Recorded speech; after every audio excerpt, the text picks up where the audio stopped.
Chicago. No. Yeah, don't stand up. It's embarrassing. Well, it is. I mean, come on. 55 years later, here I am. It's good to see you all. Thank you for coming.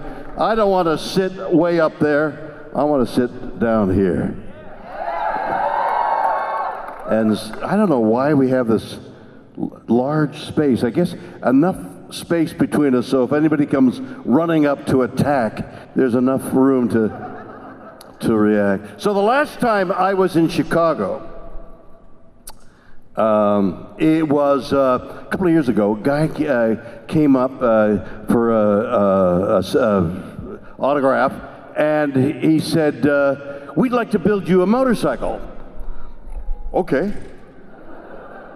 So we got together, American Wrench Motors, and we built this motorcycle. And while we're building this motorcycle, I said blithely, because I ride a lot of motorcycles, I'll drive the motorcycle from Chicago to Los Angeles. So we get it ready, at least I think it's getting ready, and I come to Chicago to do publicity a few days before we're going to take off. And I said, how's the bike going? And they said, well, it's almost there. We're getting ready. And I do all the local shows, and I do the national shows. I'm driving 2,800 miles, I'm saying, and we're going to go, and we're going to get the American Legion, and I'm going to shoot a documentary, and I'm going to raise funds for the American Legion, and drive 500 miles a day. I have no idea what I'm talking about. So, in trying to sell the documentary of driving from Chicago to Los Angeles, I went to ESPN, and they said, well, what's the documentary about? And I said, I don't know. It's a documentary. I'm going to shoot us. How do I know what it's about? They said, well, when you know what it's about, come and see us, and we'll consider buying it. It was the stupidest thing, because the night before, we were in Aurora, about 15 miles south, and that night, before the day we were going to leave, and I still hadn't seen the motorcycle, looking north toward Chicago, that was the year 4 tornadoes came through here, and there was death and destruction, and I'm thinking, I'm going to ride a motorcycle? 2,800 miles while there's, and our first stop was St. Louis, and that was underwater. I'm going to ride a motorcycle? So Monday dawns, and it's a beautiful day, and we hear that the water's receding in St. Louis, and now the bike finally arrives. It's supposed to be there early in the morning. It was mid-morning when the bike arrived. I hadn't been in it, brand new. We called it the Rivet. And I get in the bike, and it doesn't work. And there's 150 people from the press. So embarrassing. We rented a Harley Davidson. We trucked the bike, and we made ourselves, we drove across country in the heat and the rain and the snow but particularly heat. And I now have a documentary which I'm getting ready to sell, which is called The Ride, and it's all about riding a motorcycle from Chicago down Route 66 as far as we could go and into Los Angeles. It was quite a trip. So that was my last time in Chicago. What a pleasure to be back. So and that's one thing, and the other thing is there's a new show that I'm doing, The Unexplained, it's called, and it's being made by the people who make the Ancient Aliens. Oh, really? I thought it was more popular than that. And they make also The Curse of Oak Island.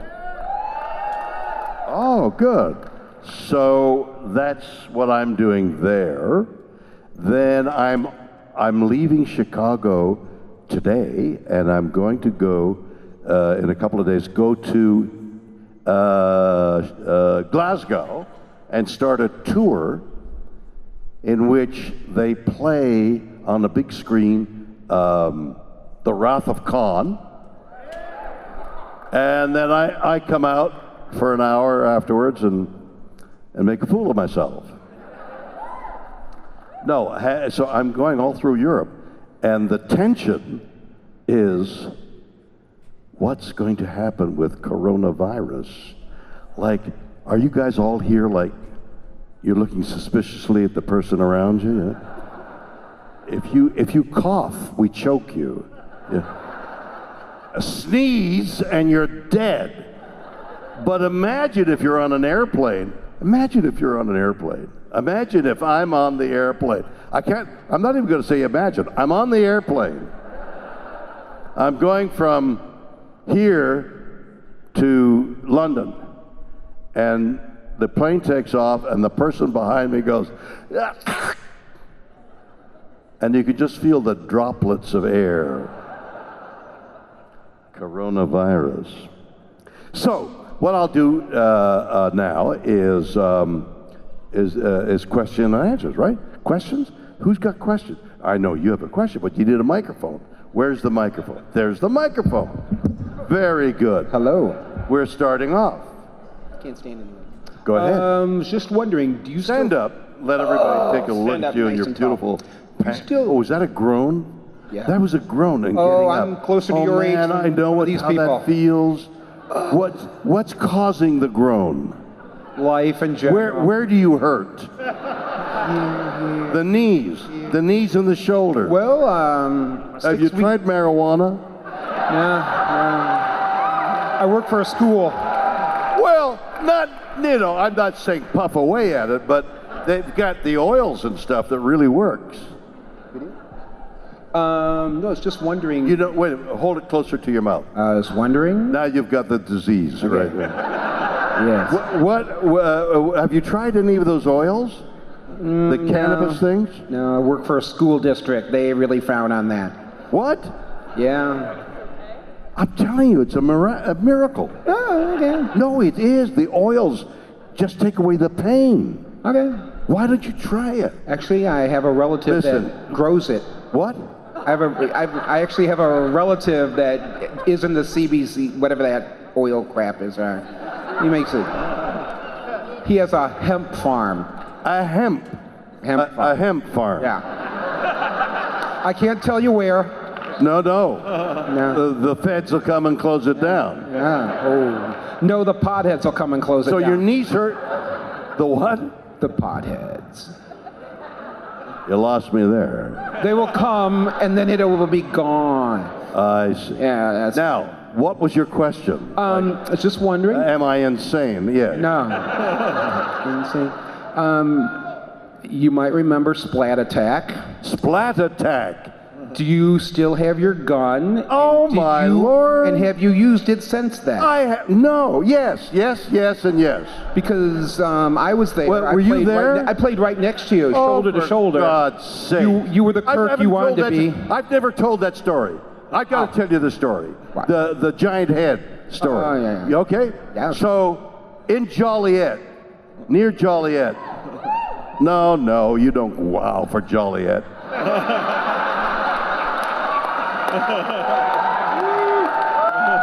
No, you go hooray for Joliet. You know, whoa for Joliet. You go whoa for Gary, not John. So I don't remember how it was, but I got invited to the a paintball thing down there in Joliet. Now, I don't know how, is paintball as popular as it used to be? Yeah. Because I went to Joliet and there were 5,000 people playing the game. 3 sides, 3 teams. I'm going to tell you a story on how smart your Captain Kirk really is, okay? So there's 3 teams, about 1,500 people in a team. One team leader makes the guns. What was his name? I don't remember, but it was Spider, the company. I don't remember. You'll hear that a lot from me. So a guy who makes really good guns, really good paintball guns, was the team leader on one. Mancow was the team leader on the other, and I led the third team of some 1,500 people on a 175-acre paintball facility down by Joliet. Largest paintball thing ever done. And I'm filming it. I'm doing a documentary on it with me. So a lot of things happened, and it was hysterical, and it was huge. But here was the key moment for me. First of all, I flew in on a kite with a motor on my back. Paramotoring, it's called. And the only place to take off was across the river. So about 4 or 5 people from the local team came with me, and we all took off. You have to run 12 miles an hour to get flying speed with a 75-pound pack on your back. And over I flew. I'm flying over the river, and I'm in a 5-point harness with 75 pounds of metal on my back, and I'm holding what they call, unfortunately, a dead man's a throttle. In other words, if you release the throttle, everything stops. But if you release the throttle in a paramotoring, you land, you go down, because you're flying, the propeller is keeping you up. I'm flying over the river, and I see power lines. I'm about 600 feet, and the tower is about 200-300. I'm passing by the power lines. I'm gonna die. I get so nervous, my hands start to sweat, and the dead man's throttle is slowly slipping out of my hand. I'm holding it by one finger, and I finally get to the 175 acres and land. Now we play the game, and everybody's getting shot up. And there was a rule. There were several rules of how you made points, but one particular rule was, if you can paint the leader of the team, the captain of the team, in their fortress, you win the game. So we're broken for lunch. Everybody had a lunch, staggered lunch, and my wife and I are getting lunch, and I hear somebody crying right behind me. And I turn around, and it's a guy with a paintball pistol, sobbing. What's the matter? He says, I've been told to assassinate you. And I love you, and I can't do it. So the insight into my brain is, I've got an idea. I tell him the idea, and we march out into the center where people are shooting, globs of paint are flying backward, and I say, halt! Wait a minute! Wait a minute, I give up! And everything ceases. I give up! Take me to your leader! And we march into the camp of the guy who makes the guns. And I've hidden some paintballs in my sleeve. And when I see him, whatever his name was, Dick, I said,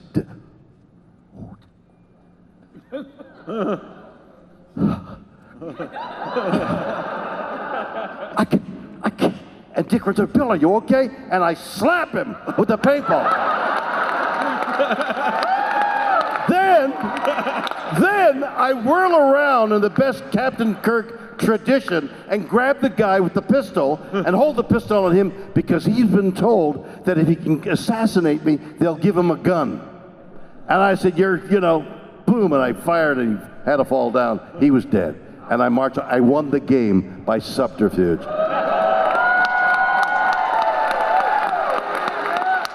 And it's called what? Splat Attack. It's all on film.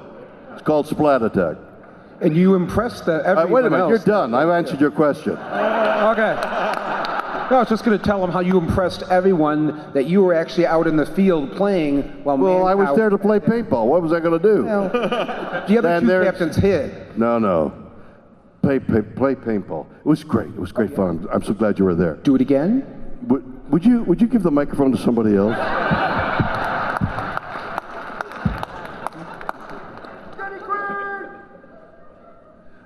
Exactly my question. Please. Well, go ahead, Derek. You can go to that side. Oh my golly, there's 2 lines. Sorry. No, that was exactly my question. What was your question? Danny are Crane. there 2 lines? Danny Crane. Oh, Danny Crane. Where did that come from? How did that come about? Where did it become the actual So I'm running meeting thing? with David E. Kelly, who a couple of years prior to the meeting had won an Emmy for comedy. What was the name of the girl? Yes, what is it? Ally McBeal, and he for comedy, and he won an Emmy for The Practice, which was drama, all in the same season. He'd written all 48 scripts. A genius, David E. Kelly. So he asked to have breakfast with me, and he said, I've written this show called Boston Legal, and I've written a character for you, Danny Crane, and he said, and you know, he said, you know, Thank you. the character might be a little senile. And I said, I can play that.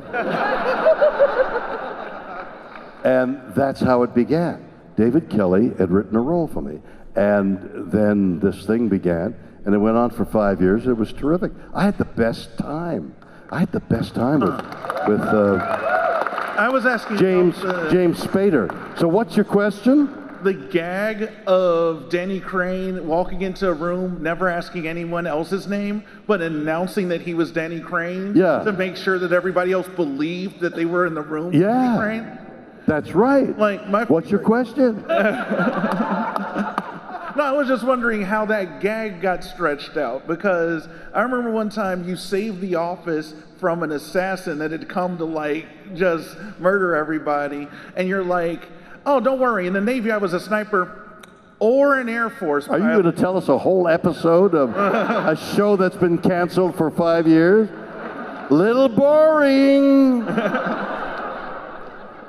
Just wondering how the gag originated. It was a funny character.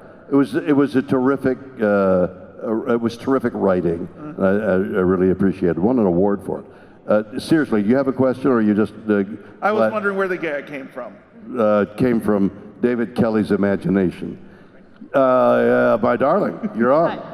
Hi. My name is Jennifer, and I currently reside in Mishawaka, Indiana. And I understand. Oh, good. What's your phone number?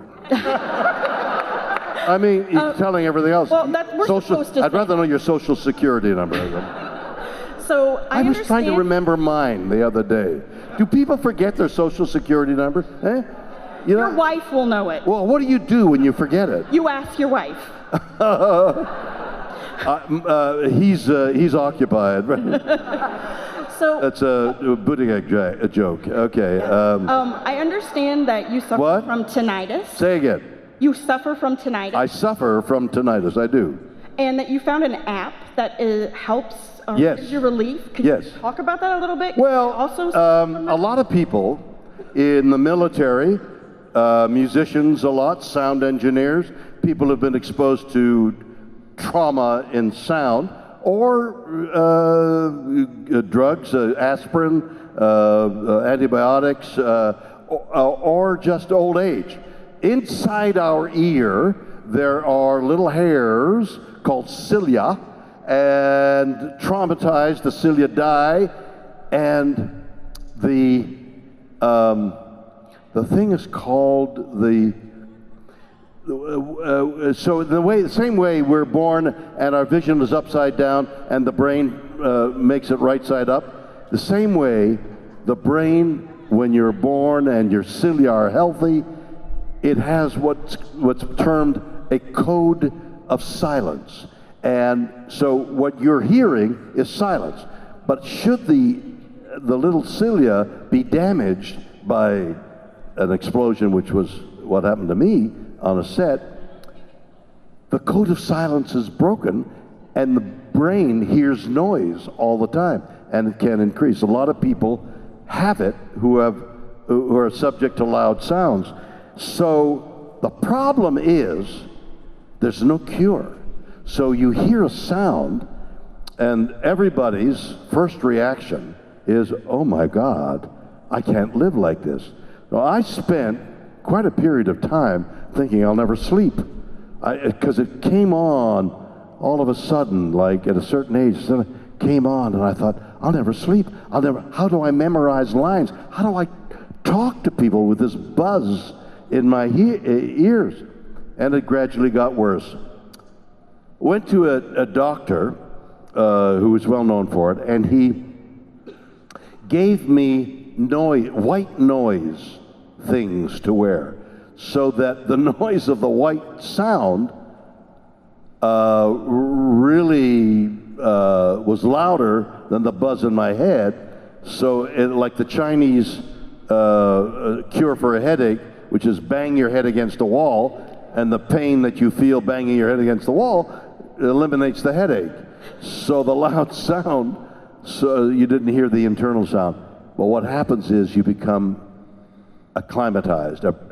So when I was asked many years ago how much of my life was taken over by tinnitus, I would say 90%. Now I don't even think about it until somebody like you asks me about it. And I have talked people close to suicide. Some well-known people, some well-known musicians have called me because I became the poster boy for a while for the Tinnitus Association. American Tinnitus Association is what it's called. If you have a problem, get in touch with them. But all I can say to all these people who are being driven mad by the sound is you will get used to it. And it's like a city boy in Chicago and the country boy comes to the city. The city boy's long since tuned out the city sounds, but the country boy's hearing it saying, how do you sleep in here? Until he becomes acclimatized, acquainted with it. And that's what tinnitus has done. What is the app? I don't know. What is the app? I don't know. The Tinnitus Association, the American Tinnitus Association, is the name of the help group. Thank you, dear. Yes, sir. My name's Mark. I currently reside Mark, how are you? in Nebraska. Doing well, sir. Good. Just wanted to let you know that having your downloaded... what? You want to let me know that what? Having your downloaded Star Trek episodes... Downloaded Star Trek episodes. Initially on an iPad 1, which is a 2x2 screen. Yes. Desert Storm. 2x2 screen. Were essential. I'm reduced to a little figure in a 2x2 Exactly. You were really tiny. A little tiny. But is there room for my ego there? I thought that might be funny to say. I don't really mean it. But it was essential to myself and so many military guys to escape once we got back from Desert Storm. And then go forward 20 years, we could actually watch it on an iPad, which was, maybe 12 by 6. Yeah. And you got a little bit bigger. But thank you for, just allowing us to thank you for saying that. And secondly, thank you for your service and all that. One of the more meaningful moments in my life took place when I was, a driver had come. I was going someplace in a limo, and the driver said, I'm here, and I got in the car, and we went about 20 feet from my home, and he stopped. And he said, I have to tell you something. He turned around. I thought, oh, God, what's this going to be? And he said, I was a soldier and captured by the Viet Cong, and I was put in the Hotel Hilton, I think they called it, where American airmen were tortured.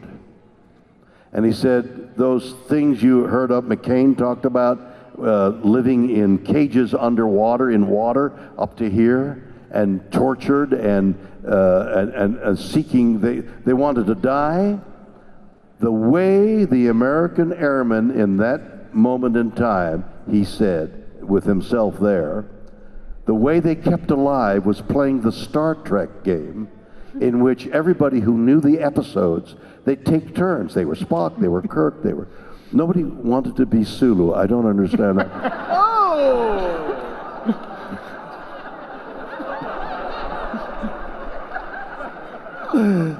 Laugh. It's just it's a joke. I don't want any O's for them. But isn't that an extraordinary thing that people would memorize the shows to such a degree they could repeat the dialogue under those incredibly dire circumstances and keep themselves alive until they could be rescued? Isn't that something? That's awesome. I was moved by it to tears. So my question...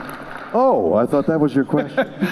was if you could, and I know there's a million of them, but what is your favorite episode of Star Trek and why? No, and why? Whiz, man.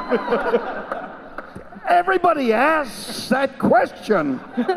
I've answered that question just before I came on. The guy, I was ready to come. The guy grabbed me and said, "What's your favorite episode?" No, I'm only joking. My favorite episode. And why? And NYPD? Okay. Favorite episode. You know, there were several. We did 79 hours.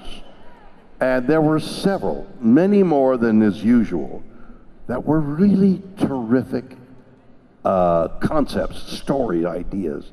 The half Nazi, half the animal, it's the dual roles. The great one where what's his name, the stand-up comic who's now dead, half white, half black.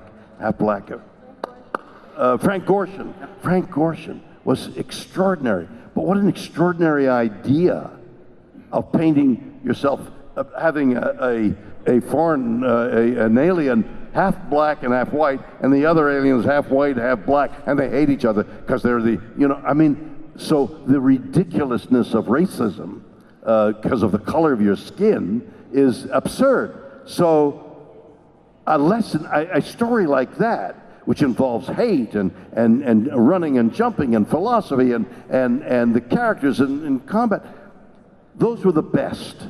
So how do you choose the best of Star Trek? I don't know. To me, the ones that required me to step out of myself and do something more, I always relished the chance. Dual characters, I love that idea. When we grew old, there was one episode in which the three of us got old very quickly. So because our budgets were so low, instead of having a really, prosthetics made of rubber on the face, the makeup man used Kleenex with glue. It looked pretty good, but I looked in the mirror and he had my eyes, and I was an old man in makeup when I was, fairly young guy. I look like that now. That's the problem. But doing those characters was great fun to me. The character, the show in general, was written so well by all these wonderful writers. A large group of science fiction writers whose novels I had read, Isaac Asimov and company, were consulted. They wrote stories. There's a skill in writing a television play. You got to go in and out of commercials. You got certain beats, and you got to keep the characters alive, which another writer might not know what the intricacy of the relationship is. So we had writers on staff that would take those stories and make them into television scripts, but the concepts were sometimes devised by these great artists who wrote science fiction. I love science fiction because of the imagination involved. Science fiction, anybody's idea of what the next breath will hold is as good as anybody else's, because we don't know. I mean, we may all be infected with coronavirus. We don't know. So your idea of what the future is just as good as Isaac Asimov's is. Except you haven't written it down and he has, or he did. So there's a beauty about really good science fiction in somebody knowledgeable, recognizing that the future is out there. The future, which, by the way, the pessimists are saying how limited our future is given global warming and all. But the beauty of science fiction is there is the promise, and that's one of the appeals of Star Trek, I think. The promise that technology, which has got us into this mess, will get us out, and we will live loving and creative lives beyond this next 50 years, that mankind will come to its senses and behave reasonably and live in accordance with the laws of nature and realize how connected, live our lives in connection with nature. I mean, the amount of connection that we have with all of nature. Trees, never mind the intelligence of everything, of snails or dogs or orcas. Trees are talking to other trees. Now, most of us know about the pheromones that a tree will give off when attacked by beetles, something, and downwind the other trees will say, oh wow, and they make a more toxic leaf, which they try to evade the destruction by the insect. What we've only recently discovered is that using the connection that the filaments that mushrooms use, trees give off low-level electrical signals to each other. Trees are communicating underground in the same way elephants with low-grade rumbles shake the earth, and they can be heard hundreds, if not thousands of miles away. That is the mysterious, wonderful, unexplained connection that we all have with nature, and we forget it. Living in a big city, I flew over, I got to tell you this, flying in this morning, I just arrived from Richmond, Virginia, and I flew over Chicago in an airplane, and I saw the way the city spreads out for hundreds and hundreds of square miles, and I thought, this is Gaia, this is Mother Nature that we've built over. We're an insect. We're a parasite on Mother Earth. We've got to learn to live in harmony and build our cities up with lots of green around them so that we can all get back to nature, which is either that or we're all going to perish horribly. That's my message. How much fun is that? But, and I'll leave it alone, but we all need to do something. If we all do something small to begin this, if you will, revolution back to the connection of nature, we will all, our children and our grandchildren will survive in a much better fashion. Yes, ma'am. Hi, Mr. Shatner. I'm Sarah from... Right close to the microphone, dear. I'm Sarah from Mishawaka, Indiana. Oh, really? And I just want to thank you for supporting the autism community. The autism? Yeah. Yes. You want to thank me? Yes. You have a question? Yes. Please. I was wondering what motivated you to do the true story of Puss in Boots. Oh, boy. You know, I did it. It was an interesting thing. There was a animated feature of Puss in Boots, which came out about the same time as another animated. So I never saw it. I never crossed my path after I did the voice of Boots, I guess, or it was Puss. Yeah, I did the voice of the cat. So I walk into the studio with the script in my hand, and I'm saying, you know, cat. I'm going to play cat. And the director says, oh, that's fun. You know, hi. I'm playing cat. And a message comes down from somebody. We want Shatner's voice. I said, well, my voice in the cat doesn't sound. No, play it like that. And I did, and they were very angry at me for doing that. And I've never seen the animated feature. Did you see it? Yes. What was it like? What were you entertained? It was interesting. No. Interesting is not a word you have to use here. You got to define it in front of all these hundreds of people. Lay it on me, baby. What was it like? It was funny and entertaining, and they had you prancing around like this. The cat. Yes. Not me, the cat, the animation. Yes, the cat. I stood still in front of a microphone. But it was funny and entertaining. Why did you say interesting instead of funny and entertaining? There are other scenes where it's just like, what is going on? What is going on is Puss in Boots. Funny, I'm going to stay with funny and entertaining. I like that. Funny and entertaining is what you want. Yes. Did you leave like disconcerted, or did you leave, whistling a happy tune? See, my problem is I always go too far. I should have stuck with funny and interesting and left it. No, I had to go, were you whistling as you went out of the theater? Maybe your mouth was dry because of the air conditioning.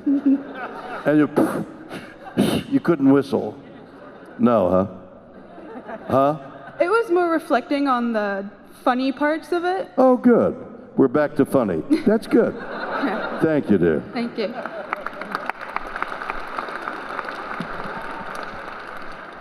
Hello.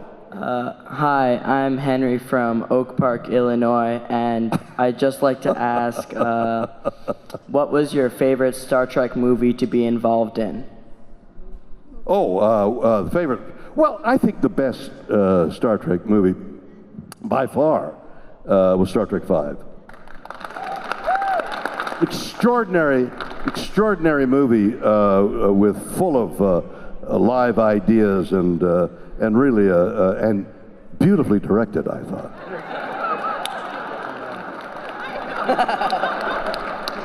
Well, Star Trek 5 taught me a lot. I wish it hadn't. I wish it had. The result had been better, because I had noble ambitions for it. Because I was given the opportunity to direct a Star Trek movie from the very beginning. What do you want to do?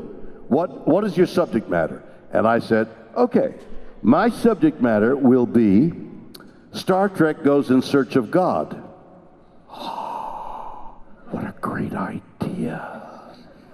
Star Trek goes and finds the devil instead and has to deal with the devil. And we go down into the river Styx and have to rescue one of our crew. And oh my God, Bill, that's a great idea. I said, I was reading a book, not Eric Van Daniken, what the heck was his name? I'll think of it in a minute.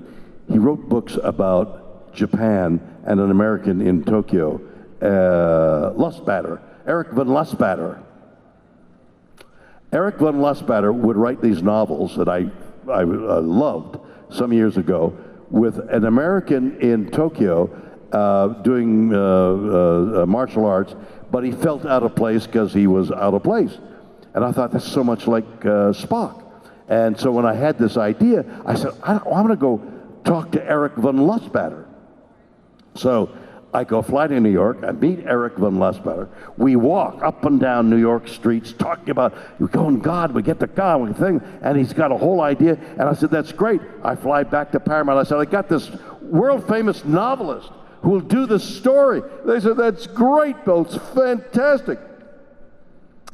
They start to negotiate. Eric Van Lustbader is a well-known novelist.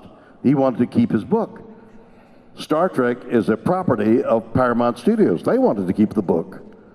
They couldn't make up their minds. I never got Eric Van Lustbader. And then, all of a sudden, a voice spoke up and said, wait a minute, whose God do you find? So, God. Well, different people have different ideas of what God is. I know, but it's God. No, we're going to, if you'll excuse the expression, alienate people if we have his God and not her God. No, it can't be God. If you want to do this, it can't be God. What can you do? So somebody, and I don't think it was me, said, well, what happens if it's an alien who thinks he's God? That'll do it. And compromising that huge point was the compromise I had to make all along the line with Star Trek V, and it taught me a lesson. And the lesson is this: when do you stand on a principle, and when do you give up and ameliorate and try and negotiate a settlement? That's a very interesting question, and it's exemplified by my mantelpiece. I have a mantelpiece over the fireplace, and we came home from Africa one year with a beautiful statue made by a great South African sculptor, about that size, and it went on the mantelpiece, and it was not jade, but jade-like material, incredibly well done. And I said to Elizabeth, wow, that looks great, all by itself. And she said, no, I've got 2 candle sticks that could go on. I said, no, Liz, that gets in the way of the... She says, no, it doesn't. And I said, well, I think it does. Now, how do you negotiate that? It either is alone or it's not alone. Interesting question, yeah? Of course, the candlesticks are there. But what do you do in life? How do you negotiate and still stand on principle? Or is standing on principle, if you can't get your principle, if you can get part of the principle? So you can see this is, it's everything. From when do you go to the bathroom to politics and saving the world. It is the human dilemma of when do you stay firm and proud or negotiate with somebody and say, I'll get a little bit of what I want and keep trying to get more. Interesting question. That's what I had to learn. What's your question, sir? How do you do, sir? How do you do? I'm Pearson from Hoffman Estates. A pleasure to meet you. And I probably have the most silly, preposterous question. You have the most preposterous question? Ladies and gentlemen, the most preposterous question ever asked is about to be asked. All right, sir. Are you reading your most preposterous question? No, I'm just taping. You're taping. Okay. Are you taping you or me? You, sir. Well, but you're holding it close to you. Well, I've got to. So you're taping you. I've got to see how this is turning out somehow. So, okay. Anyway. Okay, imagine that somehow time and space has gone wonky, and time and space has gone wonky. And somehow you. Wait a minute. You got to define that. Time and space has gone wonky. You are basically. Does that mean gravitation has stopped? There's no speed of light? We found that speed of light is faster or slower? I'll just say, sir, that... No! Wonky! What's wonky? You are dining with 3 of your favorite roles. I'm dining with 3 of my favorite roles. The 3 of your favorite characters... So far, your prediction of the most absurd question is correct. Absolutely. And the question is, of the 4 of you having this dinner... Yes? Who would have the best stories? Who would have the best story? Yes, sir. Who would have the best dinner story? It's not who would beat each other in a fight? No, sir, because I'm pretty sure that Danny Crane would have a shotgun and Kirk would have a phaser, and it would only escalate from there. Who's the third? Yeah. Your choice, sir. Oh, okay. So who would have the best story? Yes, sir. Who do you think would have the best story? Well, I would say probably, if I were to give you an out, you, because you played all of them and you know them and you know all the story. Oh, I'm part of the dinner. Yes, sir. You know, you're right. This is not only absurd, sir, it's stupid. But you're probably right. I probably, since I played the roles, I would tell stories on them. All right. Things they didn't know that I knew. Thank you for your time. Have you recorded all that? Yes, sir. Where are you going to use that recording? Well, I'll probably... You're going to hold it up as blackmail to me because I never want to see that again. I'll probably... Honestly, if you called me stupid, I probably wouldn't broadcast it. But hey. Thank you so much. Mr. Shatner, my dear. Renee from Milwaukee, Wisconsin. Renee, how nice to see you. It's a pleasure. Ladies and gentlemen, this is Renee from Wisconsin. Renee, have you met Renee yet? No? You are an inspiration to us. My husband is a huge fan. This was his Christmas gift to meet you today. Really? He'll see you later. And this is only March. Yes, I know, it's a little late. He's not going to give you a thing even past December. Right. For the rest of the year, this is it. So he has your books. What's his name? What's your husband's name? Alan. He has Alec, your books. I think you better movies, cough up everything. a little more in a few months' time. A nice trip to Gary. And that's exactly my question. I love you in the Better Late Than Never. And I wish it wasn't canceled. I know. I loved it when you traveled with Henry Winkler and all those crazy other guys like Terry. Yeah. So I'm working on my bucket list. Yes. What would you recommend? The best place to go to in the world? Well, let me tell you what happened. I have a moment left of time, so I'm going to tell you a story that happened to me with Terry Bradshaw, okay? So we all know Terry Bradshaw, one of the greatest quarterbacks, 4 rings, tough guy, really tough. In a play, the play was whistled dead, and he's in the arms of a linebacker, and he's supposed to put him down. The linebacker turns it upside down, pile drives him into the ground, and he lies on the ground, Terry does, and he can't move his arms and legs. He's totally paralyzed. He told me he wept. They carried him off, but by Tuesday, the bruise had dissipated, and now he could walk. And the next Sunday, he was back in the game. That's how tough Terry Bradshaw is. So we're in Sweden at Stockholm, and the way the show worked was they would give us a situation, then we'd ad-lib our way, try to make it funny and amusing and entertaining. So they said, all right, here's a can of a food that the Swedes really love. It's fermented cod inside a can, but it's fermented. So the can is expanding, it's swelling. And they said, open up the can and see if you can eat it and all that kind of thing. So there's 5 cameras, and there's 5 of us here and 5 cameras here. This camera, the 4th camera, is catching the 5th camera, and we open the can, and it squirts all over everybody. The smell, it was staggering. It was like a blow to the head, the smell.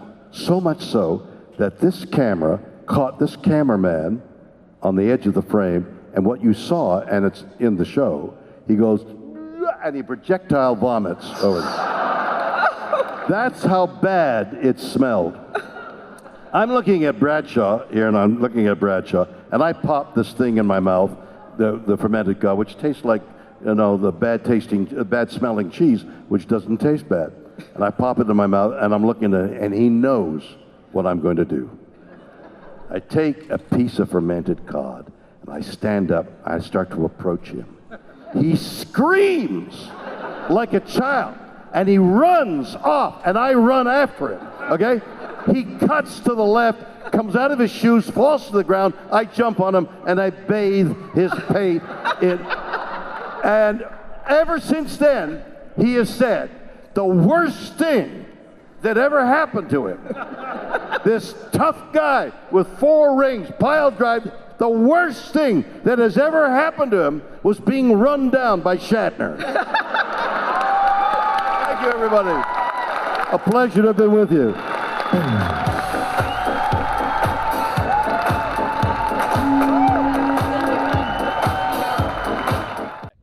Hi, this is Aaron Ashmore, and you are watching Fandom Spotlight. Be sure to like, share, and subscribe like now. Oh, and have fun and follow your fandom.